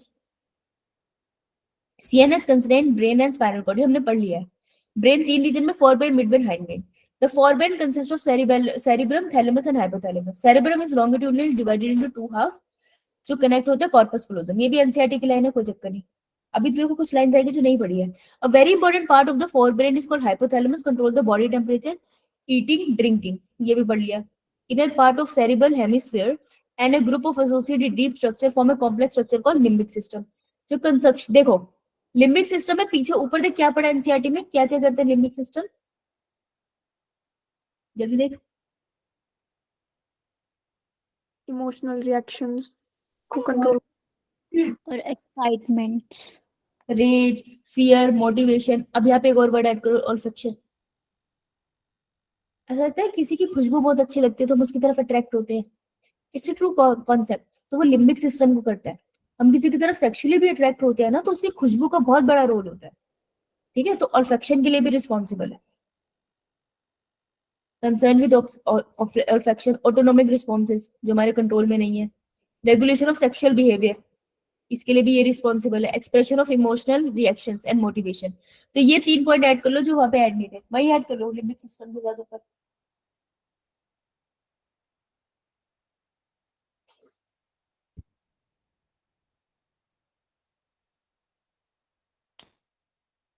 Done. Yes ma'am. हाँ, ऐसे समरी पढ़ लेते हैं। इसकी समरी में बहुत गोल है। The mid brain receive and integrate visual है। देखो अभी मिड ब्रेन का फंक्शन ही बता रहा है, ये इसने ऊपर नहीं बताया, ब्रेन को यहाँ ज्यादा बताया। मिड ब्रेन रिसीव करता है और उसको समझता है, किसको? विजुअल सिग्नल को। टेक्टाइल, छुओ ना है? और ऑडिटरी इनपुट, सुनना। ठीक है, इन सब सिग्नल्स को ये लेता है और इंटीग्रेट करता है। देखो सुनना और देखना दोनों बहुत इंपॉर्टेंट सिग्नल है, उसको मिड ब्रेन लेके इंटीग्रेट करता है, क्या ये क्या है क्या नहीं। और टच, तीनों चीजें टच होगी ना, बहुत इंपॉर्टेंट सिग्नल्स है, right. Hind brain comprises both cerebellum and medulla. Cerebellum integrate information receive from the semilunar canal. अच्छा, यहाँ पर इसका फंक्शन दिया, ऊपर वाला लिख लिया बेटा तुमने, अलग से चार्ट में Yes, लिखना। अभी आपको किसका बता रहा है? दैट ऑफ सेरिबेलम, गोभी का फूल। ले बेटा गोभी के फूल का। Information receive from semicircular canals of the ear. Ear की सेमिन्यूरल कैनाल किसके लिए रिस्पॉन्सिबल होती है? They are responsible for the balancing, ये बैलेंसिंग के काम आता है। एंड ऑडिट सॉरी हाँ, and auditory system balancing and hearing के काम आता है। ठीक है, तो ऑडिटरी इनपुट को मिड ब्रेन भी ले रहा है और सेरिबेलम भी रह रहा है। क्लियर है? The medulla contains central which control respiration, cardiovascular system, gastric secretion, ये तो कर लिया। Pons consist of fiber tract that interconnect different region of the brain, ये भी हो गया। The entire process of involuntary responses to the peripheral nervous system stimulation is called reflex action, ये तुम्हारे सिलेबस में है नहीं। हाँ, ये information regarding changes in the environment is received by the CNS through the sensory organs which are processed and analyzed। तो sensory organs से signal आता है कि आज मौसम बदल गया, आज भैया बहुत गर्मी है, तो मेरी स्किन में पसीना आया, उसने सिग्नल भेजा दिमाग को कि भाई बहुत गर्मी है, ठंडा रखियो उसको, है ना, गुस्सा नहीं आना चाहिए आज। तो सारा सिग्नल ब्रेन की तरफ गया, that is a sensory signal. Signal are then sent for necessary adjustment. फिर ब्रेन से सिग्नल आएगा मेरी बॉडी में नेसेसरी एडजस्टमेंट करने के लिए। मेरे को थर्स्ट फील होगा कि और पानी पी ले अगर इतनी गर्मी है, स्वेटिंग हो रही है तो। The wall of the human आई, ये नहीं चाहिए तुमको। ठीक है, हो गया ना? Yes ma'am. अरे अरे मुबारक हो शर्मा जी, मुबारक हो। हंसने की क्या बात है, पागल पागल कहेंगे।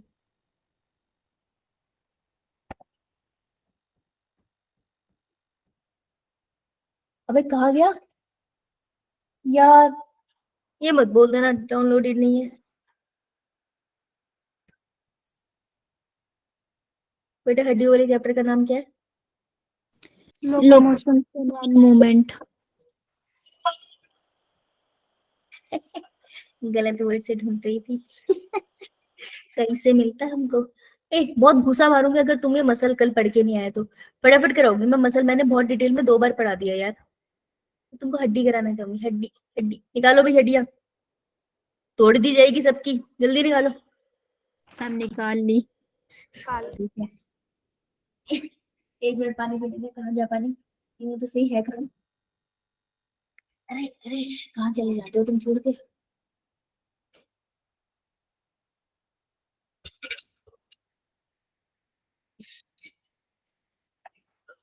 चलिए आइए, बड़ा मोटा हड्डियों का जिक्र कर लेते हैं। 2 तरीके के स्केलेटल सिस्टम डिवाइड हो गया था। एक था अपना एक्सियल एक्सियल, HCM और दूसरा था पेंडिकुलर पेंडिकुलर, पेंडिकुलर। बड़े स्टाइल से बोली है। एक्सियल में टोटल कितनी हड्डियां थी बेटा? 130, 80 80 80। एंड पेंडिकुलर में कितनी थी? 126 26 60 एक बाजू, 60 एक बाजू। एक बाजू में 60 थी कि 30 थी? 30 30 33 33 नहीं थी, 30 30 30 60 ऊपर 60 नीचे, 6 1 6 6 टोटल 120 होगी। और कितनी ऐड करी थी हमने? 6 ऐड की थी और 6 ऐड की थी और प्लस 6। सही बोल रही है, 126 है। यस मैम यस मैम सही बोल रही है, कम बगत 126। टोटल कितनी होगी? बहुत सारी। देखो भोला बनने की कोशिश कर रहा है लेकिन ये पढ़ रहा है अभी भी, मैं बता रही हूँ। अभी कहाँ से पढ़ना? दूसरी तरफ मैंने नोट्स खोल रखे हैं। वो तो मैम सब बीने खोल ले होने। हैं? नहीं बेटा, 206 हड्डियां तेरी टूटेगी, समझ आई? जरा चालाक मत बन, हमारे बच्चे को फिर ये सोचती होंगी ये भी तो मजे कर रहे हैं, हम भी मजे कर रहे हैं। तुम मजे करोगी ना, ये पढ़ के पेपर निकाल लेगा। समझ आ रही है तुम्हें? यस मैम हाँ। यस मैम वैसे तो मैं खुश होंगी हरीश, तेरा पेपर निकलेगा, लेकिन मैं फिर भी इनको मोटिवेट कर दूं जरा कि तेरे भले के में पढ़ना ना छोड़ दे। यो मैम। आओ, skeletal system consist of a framework. एक सेकंड, हर्ष आया?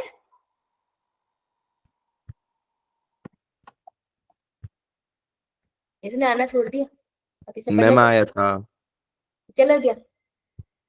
चलो, पता नहीं। जो जाना है उसको जाने वाले को कौन रोक सकता है? देखो स्केलेटल सिस्टम बना हुआ है हड्डियों से, और बेटा फ्यू कार्टिलेज भी है। भगवान के लिए इनको इज्जत दे देना और याद रख लेना। इग्नोर मत करना। मेन रोल इसका मूवमेंट में ही होता है, ठीक है? अब सोचो तुम्हारे पास जवाड़ा ही ना हो तो रोटी कैसे खाओगे? क्या कार्टून लगोगे तुम, है ना? तो bone and cartilage specialise connective tissue होते हैं, जैसे ब्लड एक स्पेशलाइज कनेक्टिव टिश्यू होता है। ओरिजिन क्या होगा इनका? मीजोडर्म हाँ, है ना? तो farmer has a very hard matrix. Bone में हार्ड मैट्रिक्स होते हैं कैल्शियम सॉल्ट्स की वजह से। लेटर थोड़ा प्लायबल होता है, थोड़ा सॉफ्ट होता है, क्योंकि उसमें कॉन्ट्रीन सॉल्ट होते हैं। ठीक है, तो यहाँ पे अगर मैं लिख दूंगी साइड में तो कुछ मर थोड़ी जाऊंगी मैं, लिख लेते हैं कैल्शियम सॉल्ट। अगर मैं ऐसे लिख दूं कार्टिलेज तो कौन सा मुझे कोई रोक लेगा? लिख लेते हैं कौन, प्रोटीन सॉल्ट। नमक अलग नमक है, उसका टाटा नमक है, इसका सेंधा नमक है, ठीक है? Yes ma'am In human beings, this system is made up of 206 हड्डियां and few cartilage. Cartilage को हम 206 हड्डियों में काउंट नहीं कर रहे। It is grouped into 2 principal division, axial centre वाली, appendicular साइड वाली। Axial में 80 हड्डी है, यहाँ पे थोड़ी कैलकुलेशन में गलती थी इनकी, ठीक है? मेन एक्सिस के अकॉर्डिंग है। इसके अंदर हम पढ़ लेते हैं, स्कल की बात कर लेते हैं। स्कल में कौन कौन सी आती है? फ्रंटल बोन एक, फिर उसके बाद हमारी पेराइटल बोन, जो पेरेंट्स आशीर्वाद देते हैं, फिर हमारी आती है साइड वाली टेम्पोरल बोन, फिर ओसिपिटल बोन। याद है थोड़ा थोड़ा? यस मैम उसके बाद आती थी हमारी स्फीनोइड बोन। स्फीनोइड बोन जो हमको एक बिल्कुल सेंटर में आती थी, जो सारी हड्डियों को टच करती थी। ये यूनिक थी ना? Yes ma'am touch all cranial bones. इस तरीके से प्लेस है कि सबको टच करती है, कौन सी लिखना है कौन सी लिखनी है। उसके बाद एक इथमॉइड बोन होती थी, फिर उसके बाद आंसू वाली बोन होती थी, फिर नेजल बोन है, फिर ज़ाइगोमैटिक प्रोसेस, चीक बोन, फिर मैक्सिला ऊपर वाला, मैंडिबल। ये मूवेबल होता है सिर्फ, है ना, बाकी सब मूवेबल नहीं थे, ये मूवेबल था। और बिल्कुल एंड में रखती है जिससे जीभ अटैच होती है, हाइयोइड बोन। नोती बोन है जो do not articulate with any other bone. Her bone एक दूसरी बोन से जुड़ी हुई है, सिर्फ ये है जो अकेली पड़ी है, ठीक है। दूसरी बोन नहीं बनाती है नीचे, सिर्फ एक तरफ से जीभ से अटैच हो जाए। याद आया? ठीक है, यू शेप बोन होती है, याद रख लेना। इसके अलावा कान की बोन्स भी हमने ऐड करी थी, एक तरफ की 3 होती है, मेलिस, इंकस, स्टेपिस। सबसे छोटी होती है स्टेपिस। और सबसे छोटी मसल का नाम है स्टेपिडियस, इसी की मसल होती है, ठीक है। तो ये थे। अब अगर मैं स्कल की बात करूंगी तो बेटा यहाँ पर दे भी रखा है, छोटे छोटे ऐसे उभार से उठे हुए हैं, ठीक है। ये इसको कहते हैं ऑसिपिटल कॉन्डाइल, जो जाके हमारी वर्टिबल कॉलम में अटैच होता है।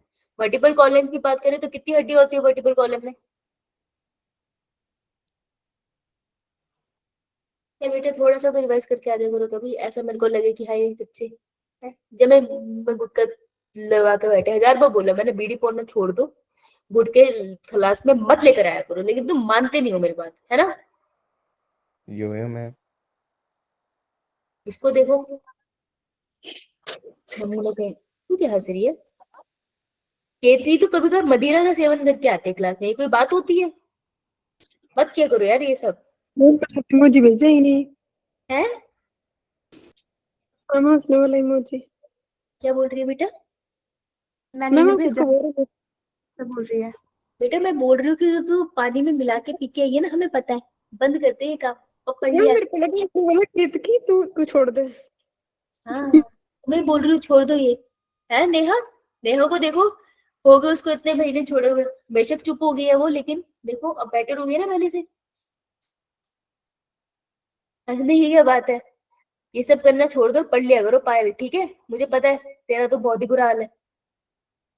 No ma'am. हाँ, जब मैंने पढ़ाया था ना ह्यूमन हेल्थ एंड डिजीज, जो ड्रग वाले चैप्टर में सबसे ज्यादा आंसर तू ही दे रही थी। तुझे कैसे पता था हर ड्रग का क्या इफेक्ट होता है? सारे ट्राई किया है। इतना तो मुझे भी नहीं पता था, तुझे कैसे पता था?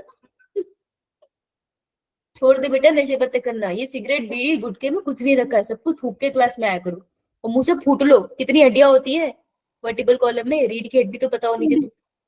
26 ये इतना बड़ा गोला बनाया मैंने तब भी नहीं है। पीछे होती है डोर्सल या वेंट्रल होती है? वेंट्रल। शाबाश, हर फूल दीवार की मारा।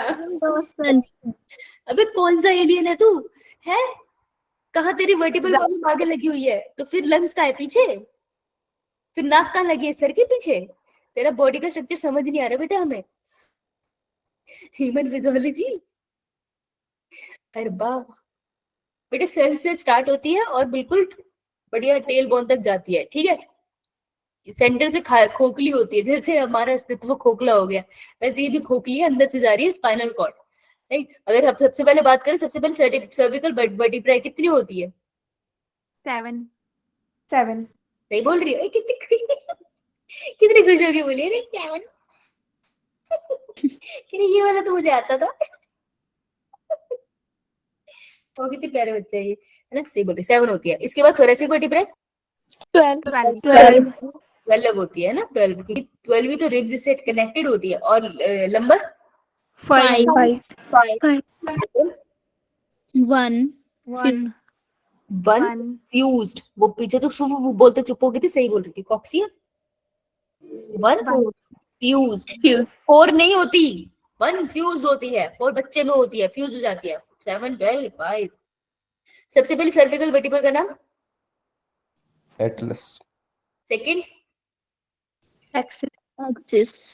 तो ऑसिपिटल कॉन्डाइल किसके साथ कनेक्शन बना रहा है? एटलस। गुड।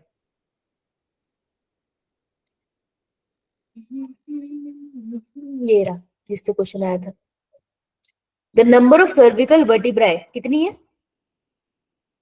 7 ऑलमोस्ट हर मैमल में 7 होती है। कितनी बड़ी बात है सोचो, कैंगरू के पास भी 7, तुम्हारे पास भी 7, स्पाइनी आंट ईटर के पास भी 7, ऑलमोस्ट सब मैमल्स के पास 7, मतलब चमगादड़ के पास भी लगभग 7 है ना, अजीब सी बात यो मैम। है ना। देखिए यो तो vertebral column protect the spinal cord, काम क्या होता है, हेड को सपोर्ट देती है, स्पाइनल कॉर्ड को प्रोटेक्ट करती है, आपके रिब्स को अटैच करवाती है, बैक की मसल्स को सपोर्ट करती है, ठीक है, तो ये इसका मेन काम होता है। अब आके आते हैं छाती की तरफ, आओगे जो मेन हड्डी होती है सेंटर में, उसको पापा बुलाते हैं स्टर्नम, तो कहते हैं स्टर्नम। स्टर्नम के साथ जो हमारी वर्टिब्राई अटैच होती है, थ्रू दिस थिंग अटैच होती है, ये जो व्हाइट व्हाइट सा बना हुआ है, इसका नाम क्या है, कौन सा कार्टिलेज, हाइलन कार्टिलेज। हाइलन कार्टिलेज, शाबाश, हाइलन कार्टिलेज का रिब्स अटैच है, तो रिब्स पेयर्स में होती है, तो पहली 7 रिब्स को हम कहते हैं ट्रू रिब्स, क्यों, क्योंकि ये स्टर्नम के साथ अटैच के होती साथ है। अटैच होती डायरेक्टली है। अटैच होती है, डायरेक्टली अटैच होती है, अटैच तो और भी होती है, ये डायरेक्टली अटैच होती है।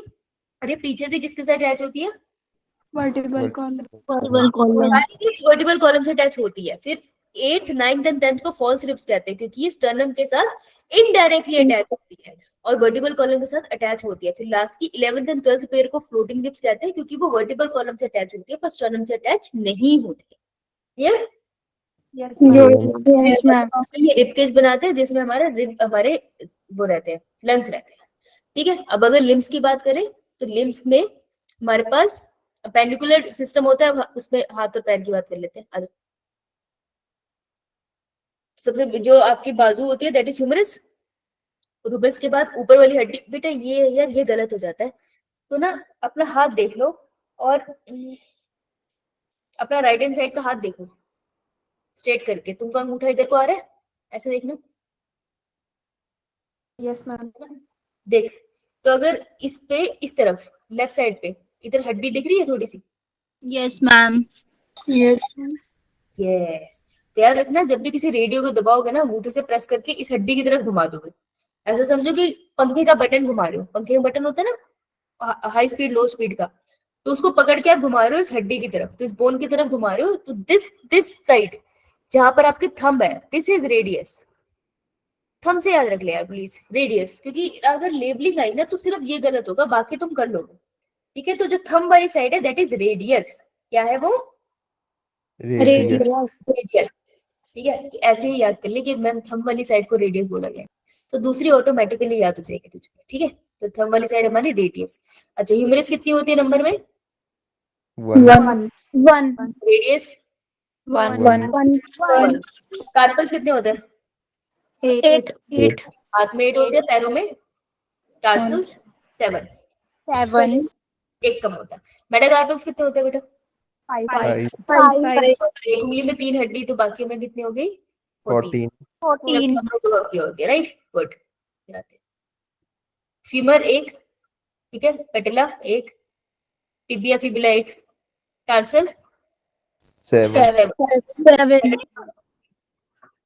5 5, फेलेंजेस 14 ऐसे फर्क था।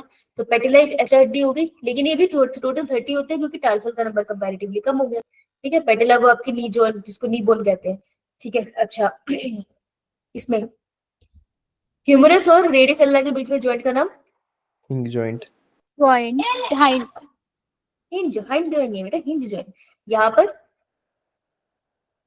हिंज हिंज जॉइंट, सॉरी ऊपर है एक बार, अरे अरे एग्री कर रही है, क्या हो गया तुझे आज। अच्छा एटलस और ओसिपिटल कॉन्डाइल के बीच में कौन सा जॉइंट होता है, क्या कुछ एटलस और ओसिपिटल कॉन्डाइल के बीच में कौन सा जॉइंट होता है, यहाँ पर कॉन्डाइल है ना, तो कॉन्डाइलिक जॉइंट, ठीक है, ओके। अब लेफ्ट और राइट की जब मूवमेंट करते हो ना, नो, अगर मैं तुम्हें बोलूं नो बोलना है, तो जो तुम्हारा सर हिल रहा है वो एटलस और एक्सिस के बीच के जॉइंट की वजह से हिल रहा है, this is known as which joint, pivot. Pivot joint हाँ, नो बोलने के लिए ये वाला जॉइंट काम आता है, ठीक है। इसके अलावा जो आपके कॉलम के बीच में जॉइंट होते हैं वो कौन से होते हैं, इन्हें कार्टिलेजिनस जॉइंट कहते हैं। कार्टिलेज जॉइंट्स की कैटेगरी होती है जिसे हम कहते हैं फाइब्रस जॉइंट, लिख लो।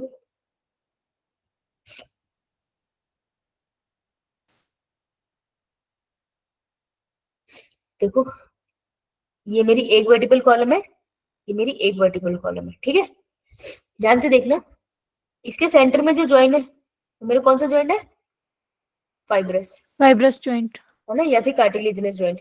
इसके जो कॉर्नर होता है ना, कॉर्नर में जॉइंट अलग होता है, थोड़ी फ्लेक्सिबिलिटी देता है, इसको हम बोलते हैं ग्लाइडिंग जॉइंट, ठीक है। थोड़ी सी फ्लेक्सिबिलिटी देता है। तो दो जॉइंट्स मिल गए आपको वर्टिकल कॉलम के बीच में, समझ आया? Yes. लिख ले बेटा, लिख ले।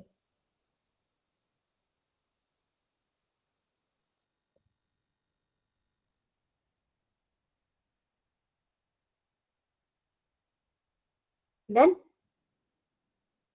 Yes ma'am. Yes, ma'am. ठीक है, गर्डल की बात कर ली। गर्डल्स क्या होते हैं बेटा?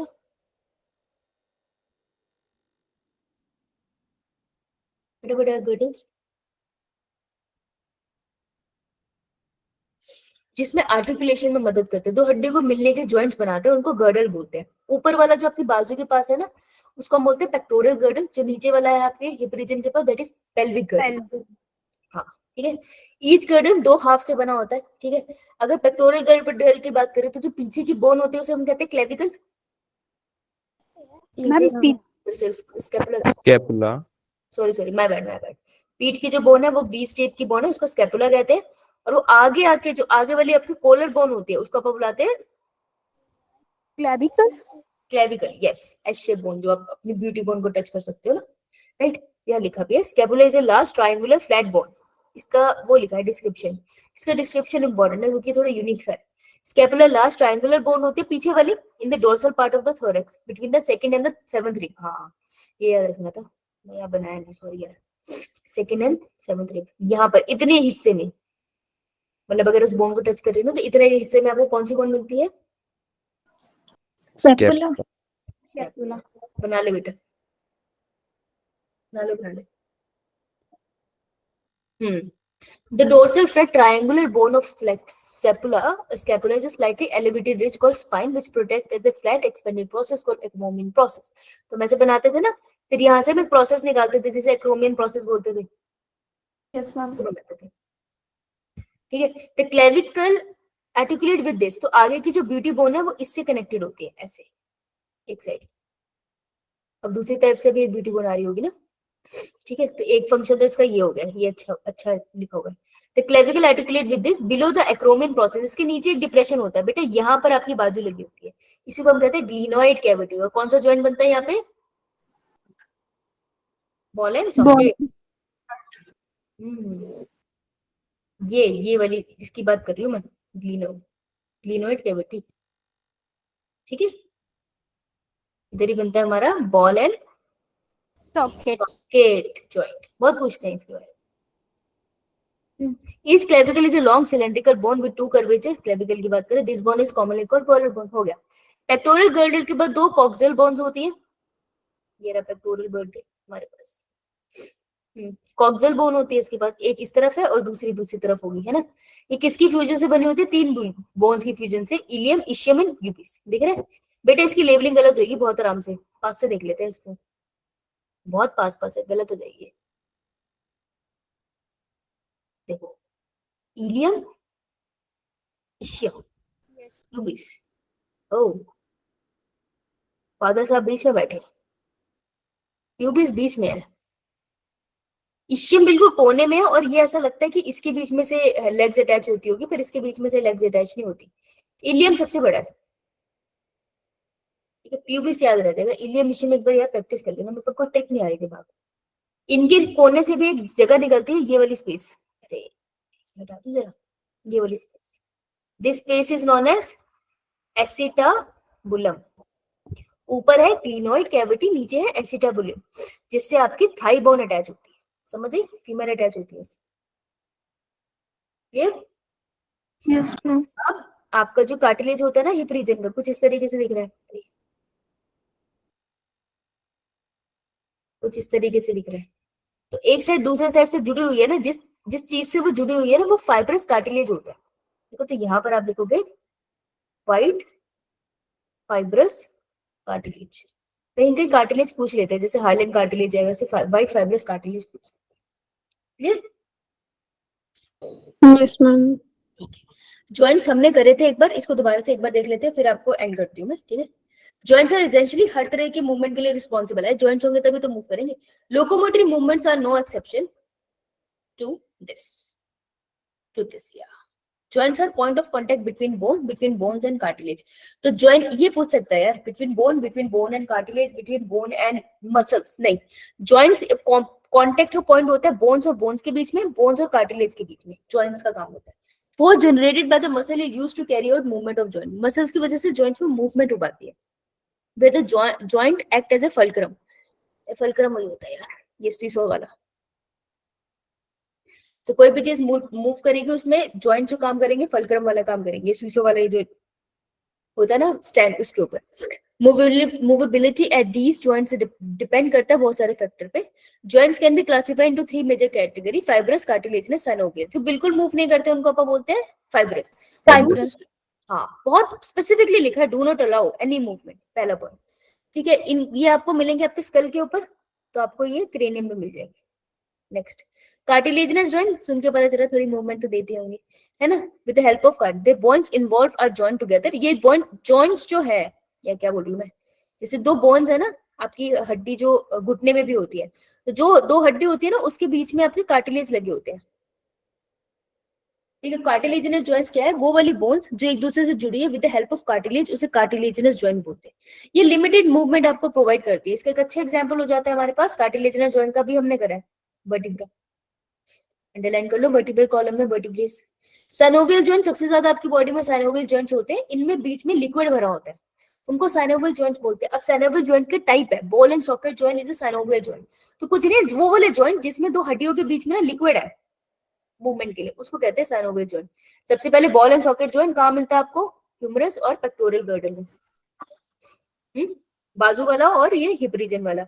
नी हिंज जॉइंट आपको नी जॉइंट्स में मिलता है, आपके घुटनों में भी मिलता है और आपकी कोहनी में भी मिलता है। पाइवट जॉइंट आपका एटलस और एक्सिस में मिलता है। अभी करा था ना, ये कौन सी मूवमेंट में मदद करेगा, से नो वाली मूवमेंट है ना आपकी नेक की, उसमें ये मदद करता है। ग्लाइडिंग जॉइंट होते हैं आपके कार्पल्स में मिलते हैं, कार्पल्स, मेटाकार्पल, फिलेंजिस दिख रहे थे ना अभी, फटाफट एनसीईआरटी में लिख लिया, कार्पल्स पे जाके लिख लिया gliding joints. Saddle joint is only one जो आपको थंब में मिलता है, carpel and metacarpal of thumb, ठीक है। फिलेंजिस नहीं, carpel and metacarpal of thumb, ये हमेशा फिलेंजिस लिख के भेजेंगे, फिलेंजिस में नहीं मिलता। सैडल जॉइंट हमने कहा था ना, कोई सैड होगा तो अंगूठा नीचे की तरफ करेगा, saddle joint. Then carpal and metacarpal को एक्सप्लेन कर लेना, यहाँ गलत होता है ये, ठीक है जी। यो मैम। मसल्स एक बार कल रिवाइज करके आना, कल करेंगे हम मसल्स, और उसके बाद लास्ट कौन सा चैप्टर बचा हमारे पास, बस फिर तो आई थिंक